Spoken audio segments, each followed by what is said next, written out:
YouTube, welcome back to Let's Talk Human Behaviour.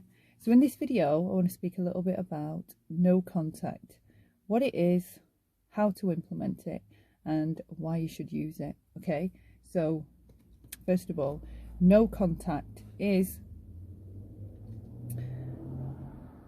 the only way to handle a narcissist or toxic individual, right? And what no contact is, or where it begins, is by an intention set in your mind, right? A clear, strong intention for no more drama, chaos, toxicity, or toxic entanglement with people that you already have a history of being on again, off again, you know, big highs, steep lows. You never quite know where you are. You walk on eggshells. You're getting the silent treatment or being guilt tripped, all those kinds of things. Those are the kinds of reasons why you would typically want to implement no contact. So it starts in the mind. It's a decision, right? And so say there's a toxic person in your life, or a narcissist, right? Or someone that you believe to be a narcissist.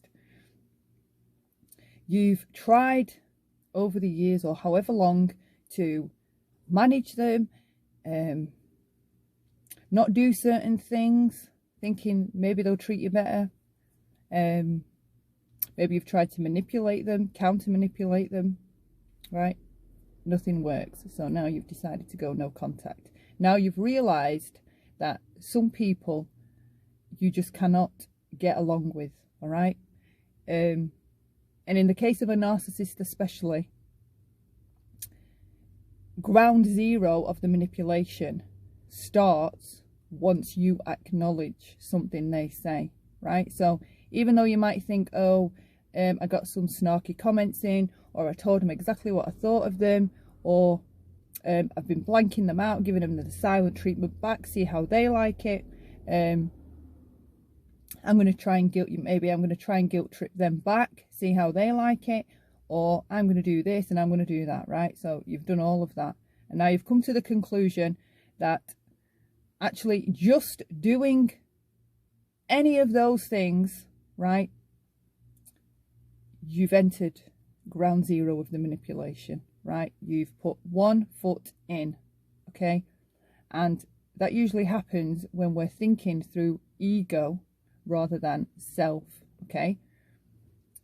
The ego thinks it can outdo the narcissist, or, you know, you'll meet their fire with your fire and you'll hurt them, wound them, do something to them that's going to somehow affect them. Maybe you think it's going to affect them to change or whatever, okay?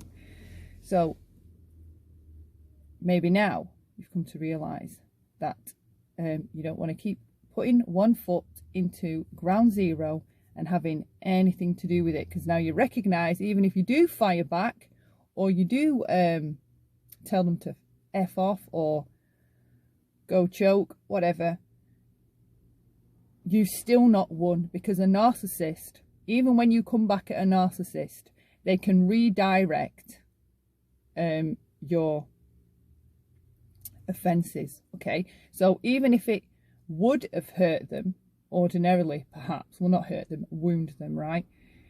They can redirect that, right, to a point where it either doesn't even register on their psyche, or they can, how do you word it? They can still garner fuel from it, because it's still a reaction. You telling a narcissist to fuck off and die, or whatever heinous thing you want to try and think up or dream up, right, to get your one up, right, that's ego. That's not self. It's ego based. And when you meet an ego with another ego, right, it's just going to continue to keep being a battle. Well, they've said that, so I want to outdo that. And now they've done this, so I'm going to outdo this. And they did that, so I'm going to, you know what I'm going to do now? Now I'm going to really stick it to them. And now I'm going to give them the silent treatment.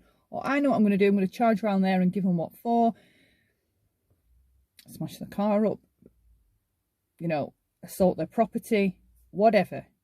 You're still never going to get to where the narcissist is just like, oh, okay, I'll let them win. I mean, it's just undoable. So if you've got to that point, right, where you've been able to step out of your own ego and think with self and logic rather than through emotions and gut responses, gut reactions, then you land at wanting to do no contact. So how would you implement no contact? Well, you don't have to, you certainly don't announce it to the narcissist. That's the last thing you do, okay?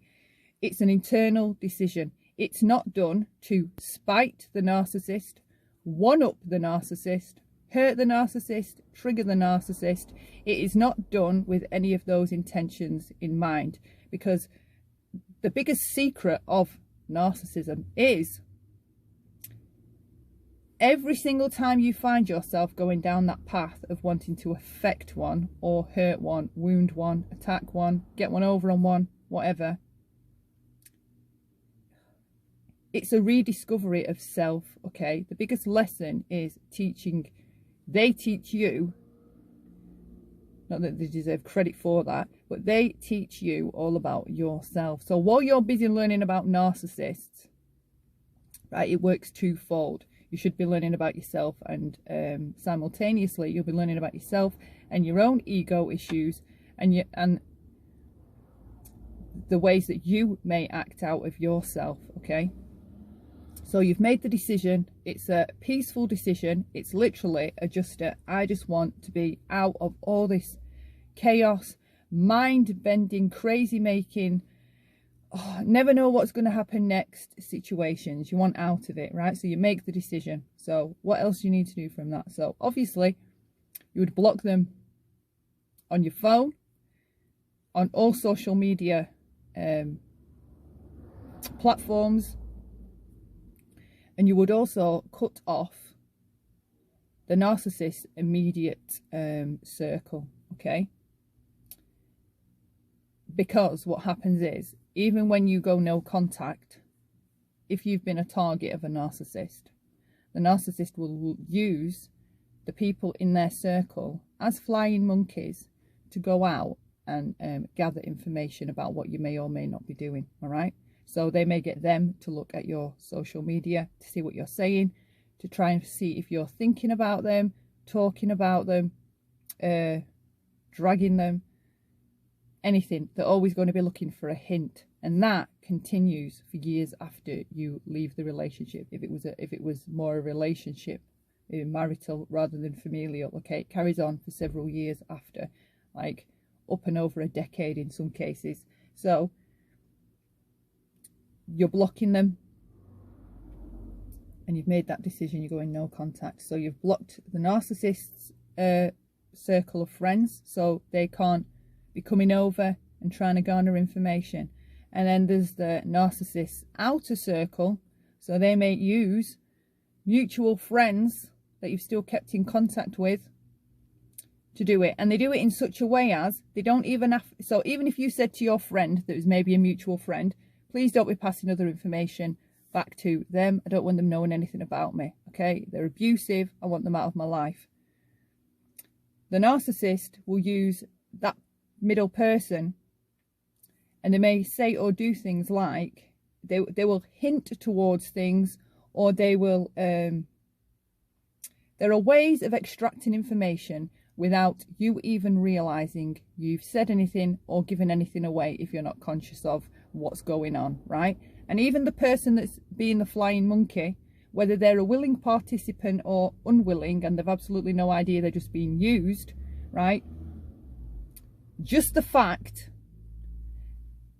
that they know you've left an abuser and they continue to be mutual friends with both, right? In my humble opinion, for me and for my sanity, I would cut them off. For me, it's just a clean sweep. Anybody and anyone, I'm not going to make you choose which side to be on, who to support, whatever. I just don't want no part of that life. And if you've ever lived that life with a narcissist, okay, You understand why you have to be so rigorous and regimental in setting, if you're deciding to go no contact, in being being conscious of all the angles that the narcissist can still get access to you should they want to. All right, so you've blocked them on social media, you've cut off contact with their direct circle and then their outer circle, and no contact is in place. So it may be that when they're good at reading, right? They're good at profiling and reading people. So it may be that the narcissist has already had an inkling that you're ghosting or you're disappearing, or you're they're losing their pull, they're losing their hold. All right, so they may not do anything initially, absolutely nothing. They may continue to let you think that they don't care, they're not bothered about your decision to cut them off and cut everybody else off. They don't care. Or they might up the ante and, they're going to be turning up at your house, kicking off, doing whatever. And if that happens, always call authorities. Don't suffer that alone, or try to manage them. You stay inside, you call the police if that were to happen. Right, so in a nutshell, that's no contact, right? So no contact is for you. It's not to spite the narcissist. It's not the same as the silent treatment. You're doing it for your own mental health and emotional and mental and psychological well-being, possibly physical well-being. It's a healthy decision for you. If you've studied narcissists, doesn't matter what your IQ is, you're not going to be able to get one over on them, because it's not about intelligence, it's about cunning and having zero boundaries, and there being no depth too low that you're going to go to hurt or cause somebody sadistic pain. So that's no contact in a nutshell. So if utilize it, okay? If there's toxic people in your life, right, you don't have to keep allowing them back in, because what I do see a lot is, like narcissists, this is one way they dodge accountability, okay? So say you've asked them to do something and they've not done it, right? When you confront them about it or hold them to account, ask them why, how they shift accountability and use misdirection is by using a multitude of excuses. And that's one red flag way to spot them, by their excuses, okay? So they'll always have an excuse or a story or a reason, or they'll say things like, everybody makes mistakes, and they use that because it's like a truism, right, that isn't actually true. So it isn't actually true in the way of they're not making mistakes, they're making decisions to purposely hurt, okay? Because we are human and we do all make mistakes, I don't know, it just does a number on the human psyche. When we hear that phrase, everybody makes mistakes, we suddenly sink down and stop maybe fighting our case or argument, whatever it was that we were talking about. So they use truisms like that to get out of things, but it'll be across every sphere and facet of your life. There will be excuses everywhere, okay? So I'm not just talking about a person that does make mistakes or does forget to do something on the way home for work or whatever. Nothing like that, right? You're talking across the board, wherever and whatever. There's always some kind of letdown, disappointment, and there's always excuses, and nothing ever seems to improve or reach some kind of even sail. It's either rocky waters or you're drowning in the darkness of it all. Right, so again, no contact. It is definitely not set to fuck with someone's head. It's not set to annoy the narcissist. It's a realization of self and that you want to up your vibration, okay, and be less worried and bothered with stupid arguments, mindless discussions that never end up going anywhere, you're done, okay?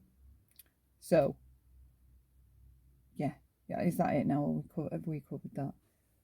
Right, yeah. So you're not doing it to mess with anybody, okay? It's about what's best for you. It's recognizing that you deserve more, and you're going to put more thought into having positive experiences and just having a more peaceful existence. That's what no contact demonstrates, okay? So that's it. Lesson over. Thanks for watching. If you enjoyed this video, please consider subscribing, liking, and leaving me a comment, and I'll catch you in the next one. Thanks for watching. Bye.